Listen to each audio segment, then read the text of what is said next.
Hey there, gang. Just another little quick tip for you here. Hopefully you can see this. Putting a shrink tubing on the end of the ESC here. And a lot of times I get it messed up. I get it all over the end of it, too far away. I just found a good little trick to help me with that. If you take the shrink tubing, slide it just over the end.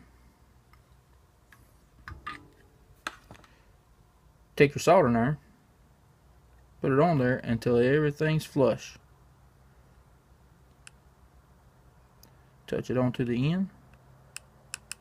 See how the end shrinks up there?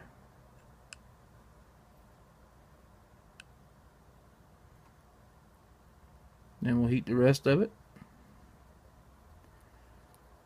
Get a nice seal. Doo-doo-doo.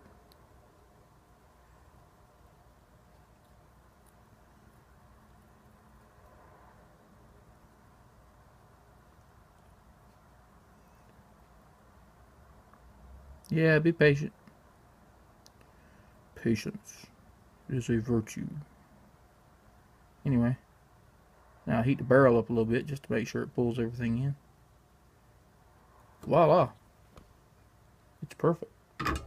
Well, maybe not perfect, but really close. Anyway, just a quick tip. Thanks, guys. Bye.